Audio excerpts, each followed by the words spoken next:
আসসালামু আলাইকুম। স্বাগত জানাচ্ছি আন্তর্জাতিক সংবাদে। সংবাদের শুরুতেই থাকছে সংবাদ শিরোনাম।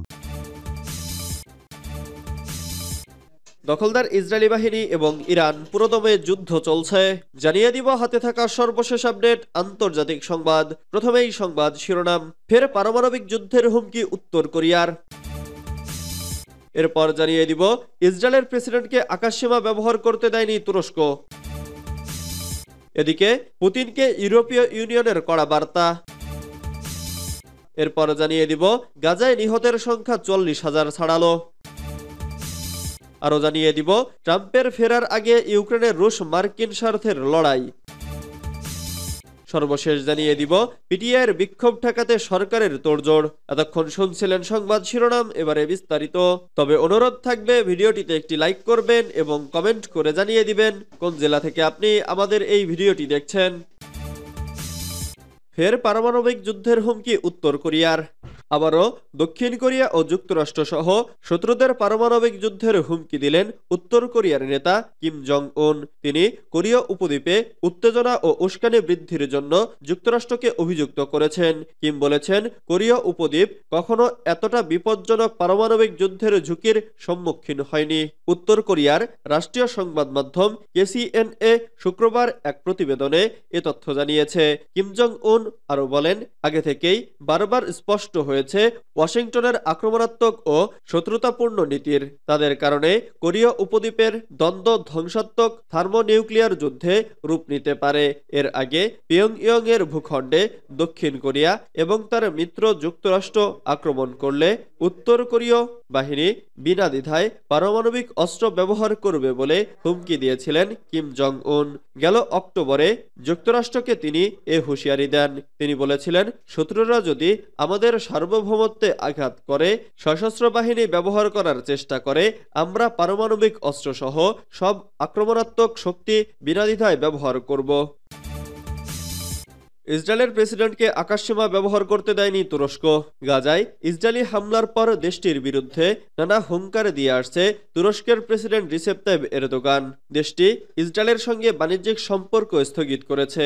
এবার তারা ইসরায়েলের প্রেসিডেন্টকে নিজেদের আকাশসীমা ব্যবহারের অনুমতি দেয়নি। মঙ্গলবার 19 নভেম্বর বার্তা সংস্থা রয়টার্সের এক প্রতিবেদনে এ তথ্য জানানো হয়েছে।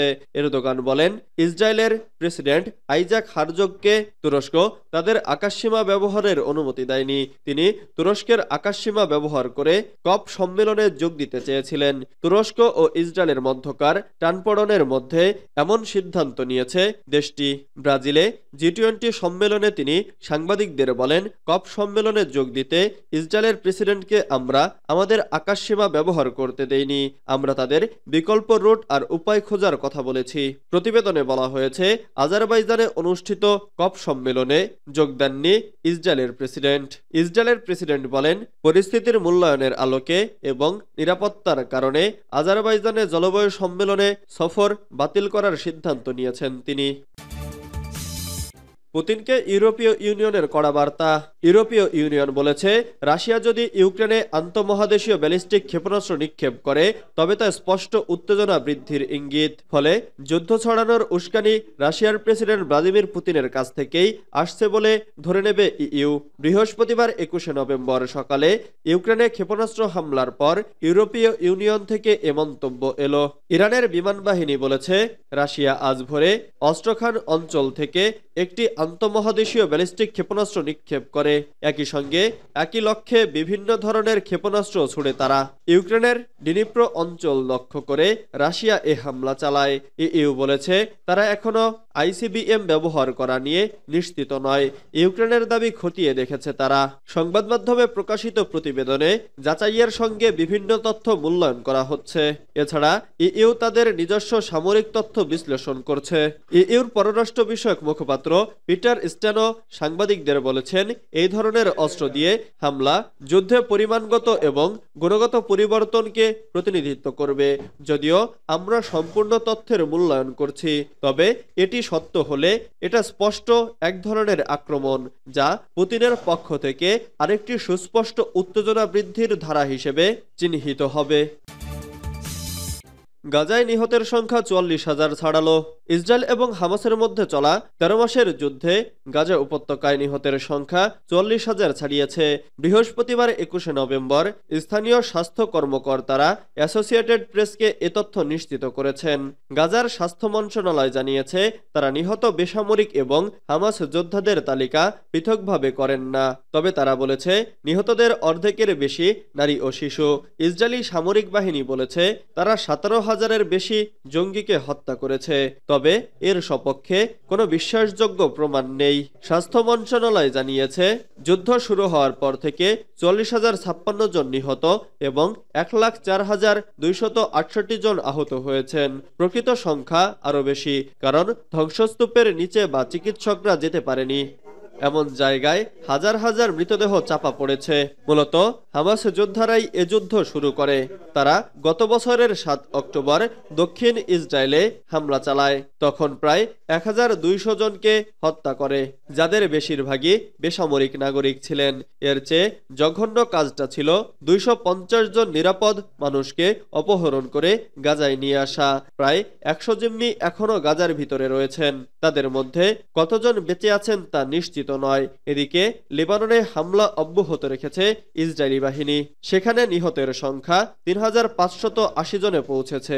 লেবাননের স্বাস্থ্য মন্ত্রণালয়ের তথ্য অনুসারে ১৫,০০০-এর বেশি আহত হয়ে মৃত্যুর সঙ্গে পাঞ্জা লড়ছেন। ধ্বংসস্তূপে পরিণত হয়েছে দক্ষিণ লেবাননের বহু গ্রাম। ট্রাম্পের ফেরার আগে ইউক্রেনের রুশ মার্কিন স্বার্থের লড়াই। ইউক্রেন যুদ্ধে ফলাফলকে প্রভাবিত করতে গত কয়েকদিনে যুক্তরাষ্ট্রের প্রেসিডেন্ট জো বাইডেন প্রশাসন ও রাশিয়ার প্রেসিডেন্ট ভ্লাদিমির পুতিন গুরুত্বপূর্ণ কিছু পদক্ষেপ নিয়েছে। দ্বিতীয় দফায় প্রেসিডেন্ট পদে ডোনাল্ড ট্রাম্পের শপথ গ্রহণের মাত্র ২ মাস আগে এসব পদক্ষেপ নেওয়া হলো। ২৪ ঘন্টার মধ্যে যুদ্ধ থামানোর যে দাবি ট্রাম্প করেছে, তার আগে মস্কো চাচ্ছে যতদূর সম্ভব ইউক্রেনে ভূমি দখল বাড়াতে, আর বাইডেন চাচ্ছেন দীর্ঘদিনের রেড লাইন ভাঙতে। ইউক্রেন ইতোমধ্যে বাইডেনের কথা মতো প্রথমবারের মতো রাশিয়ার অভ্যন্তরে দূরপাল্লার ক্ষেপণাস্ত্র ছুড়েছে। অন্যদিকে পূর্বাঞ্চলের নিয়ন্ত্রণ ধরে রাখতে হিমশিম খাচ্ছে কিয়েভ। এ প্রেক্ষাপটে বাইডেন $৩০০ মিলিয়ন সামরিক সহায়তার ঘোষণা দিয়েছেন। বাইডেন প্রশাসন বলছে ইউক্রেন যুদ্ধ নিয়ে তাদের নীতি পরিবর্তনের পেছনে কাজ করছে রাশিয়ার হয়ে ইউক্রেনের উত্তর কোরিয়ার সেনাদের লড়াইয়ে যোগদান। যুক্তরাষ্ট্র এটাকে গুরুতর উস্কানি বলে মনে করে। তবে রাশিয়ার প্রেসিডেন্ট ভ্লাদিমির পুতিন উত্তেজনাকে আরো তুঙ্গে তুলেছেন পারমাণবিক অস্ত্রের ব্যবহারের নীতি পরিবর্তন করে। মস্কোর দাবি এর মাধ্যমেই ইউক্রেনের পরাজয় নিশ্চিত হবে। পিটিআর বিক্ষোভ ঠেকাতে সরকারের তোড়জোড়। পাকিস্তানের সাবেক প্রধানমন্ত্রী ইমরান খানের মুক্তির দাবিতে আগামী ২৪ নভেম্বর দেশব্যাপী বিক্ষোভের ডাক দিয়েছে তেহরিক-ই ইনসাফ। এ বিক্ষোভ দমনে কঠোর নিরাপত্তা ব্যবস্থা গ্রহণ করেছে আইনশৃঙ্খলা রক্ষাকারী বাহিনী। রাওয়ালপিন্ডির ১৪০ ধারা জারি করে জনসমাবেশ, মিছিল এবং ৪ জনের বেশি লোকের জমায়েত নিষিদ্ধ করা হয়েছে। কর্মসূচি ঠেকাতে প্রস্তুত রয়েছে ১০,০০০ পুলিশ। গুরুত্বপূর্ণ শহরগুলোতে প্রবেশের পথগুলো কন্টেইনার দিয়ে বন্ধ করার প্রস্তুতি চলছে। আজ বন্ধ হয়ে যেতে পারে ইসলামাবাদ, খাইবার পাখতুনখোয়া এবং পাঞ্জাবের মোবাইল ইন্টারনেট। শহরের ৫০টি স্থান অবরুদ্ধ রাখার পরিকল্পনা রয়েছে। পিটিআই কর্মীরা রাজধানী ইসলামাবাদে যেন প্রবেশ করতে না পারে সেই চেষ্টা চলছে। পুলিশ সূত্রের বরাতে স্থানীয় গণমাধ্যমগুলো জানিয়েছে ৫০টি প্রবেশপথ পণ্যবাহী কন্টেইনার ব্লেডযুক্ত তার ও কাঁটাতার দিয়ে বন্ধ করে দেওয়া হবে।